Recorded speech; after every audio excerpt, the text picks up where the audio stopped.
Oula, c'est une belle bestiole ça. Oh, je l'ai eu! Oh, je l'ai eu! Oh, je l'ai eu! Oh, je l'ai eu!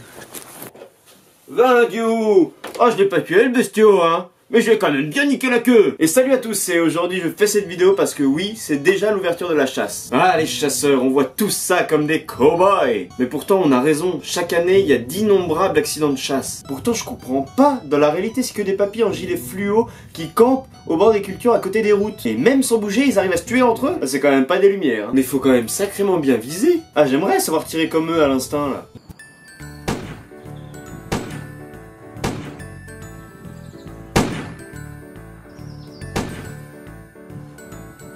Non, trêve de plaisanterie. Cette année, il y a déjà un gars qui s'est illustré dès le premier week-end de chasse. Pas mal. Mec, je sais pas quel gnôle il avait bu, mais ça devait être de la bonne, hein. Ah, je peux te l'assurer. Non mais le gnôlu.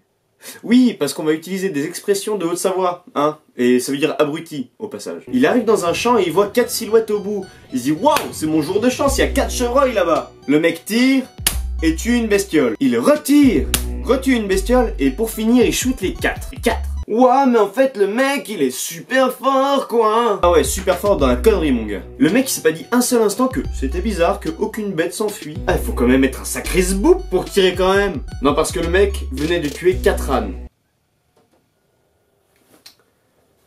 4 ânes. Non mais mec, je sais pas, avant de tirer, tu regardes ce que c'est l'animal. Bah t'avais pas tes lunettes, t'as passé trop de temps au bistrot du coin avec tes potes là-bas au bar, voilà. Alors je sais pas quel est le plus con des 5, mais entre les 4 ânes qui se sont pas enfuis et le chasseur qui les a tués, il y a quand même un sacré niveau d'intelligence là-dessous, hein. Non parce que 4 ânes tués par un âne, c'est du jamais vu, hein. Il faut quand même avouer que c'est débile. Pas étonnant que les animaux se rebellent. Regarde, encore. Oh franchement il est nul ce lapin, s'il l'avait réellement tué les chasseurs, il y aurait encore 4 ânes qui seraient en vie, hein. Même après les mecs s'ils ont envie de tuer des animaux, il n'y a pas de problème, mais tue les animaux qu'on te laisse tuer. Je sais pas, bon pour un lapin qui passe dans la forêt, Bambi qui sautille comme ça, ou alors le sanglier qui tue Robert Baratheon, mais il n'y a pas de problème, mais voilà quoi. Pas des animaux dont la propriétaire se servait pour se promener. Je pense qu'il y a quand même un réel problème dans la tête des chasseurs. Ils pensent qu'ils sont tout seuls dans la forêt et que le reste, ils s'en battent totalement les couilles. Voilà. Non mais tu fais un minimum attention quoi, il y en a qui se promènent. Regarde, l'autre jour, ma mère promenait le chien dans la forêt juste en dessous de chez moi. Oui, parce que j'habite à la Cambrousse, il y a de la forêt tout autour de chez moi. Et elle est tombée sur des chasseurs embusqués qui ont failli buter le chien. Et c'est encore ma mère qui s'est fait engueuler. Bah ils lui ont balancé un simple petit... Oh dégagez, vous avez rien à foutre là. Tu vas te faire voir. Tu veux quoi? Ah les mecs font pas la différence entre un chien et un chevreuil et ils se croient les rois du monde. Non mais faut sacrément être con pour parler comme ça à une dame qui se promène. Tu l'as eu où ton permis de chasse? Dans une pochette surprise? Blague facile. Mais après j'ai rien contre ceux qui le font, hein. Mais ils ont quand même une arme d'entre les mains, c'est pas un jouet, hein. Oh. Chaque année on voit dans les faits divers, un coureur s'est pris une balle en pleine tête ou un chasseur a tué son petit-fils en pleine chasse. Fait voilà, mais faut faire attention les gars. Ça commence par vous à la base, c'est vous qui l'avez le fusil entre les mains. Tuer des animaux sauvages, y a pas de problème, si c'est ton délire, moi je respecte. C'est comme, par exemple, un chasseur me voit en train de faire mes vidéos sur internet, il peut me trouver complètement débile, hein.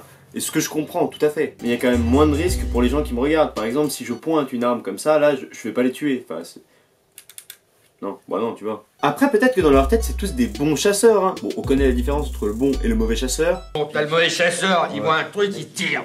Ouais, voilà. Il tire. Le bon chasseur, il voit un truc. Bon, il tire, mais c'est un bon chasseur, hein. Peut-être que c'est tous des bons chasseurs qui sont faits très mauvais, mais qui croient qu'ils sont bons. Ah vous t'as rien compris. Après j'ai donné que les mauvais côtés de la chasse, mais il y en a pour qui c'est leur vie et je comprends tout à fait parce que après la chasse c'est le lever matinal, la rosée du matin, le plaisir de voir des bêtes sauvages, la douce chaleur du soleil sur son visage. Une balle perdue. Bon et bien les gens, c'est déjà la fin de cette petite vidéo sur la chasse. Encore une fois, je ne suis pas là pour vous insulter les chasseurs, je suis juste là pour vous dire attention. Parce qu'encore l'autre jour, des chasseurs tiraient un animal en direction de notre maison. Donc vous voyez, c'est pas très cool. Et après, continue la chasse, si c'est ta passion, je t'encourage à continuer. Mais fais attention à ceux qui peuvent être autour de toi. Et c'est très important. Partage un max cette vidéo si jamais tu l'as appréciée. Lâche un petit pouce bleu. Bah, pour m'encourager, ça me fait toujours plaisir et abonne-toi à ma chaîne YouTube en cliquant sur ce bouton, c'est super simple, tu verras. Et moi je vous dis à vendredi prochain, 19h, même jour, même heure, comme d'habitude. La bise! Drogon, allô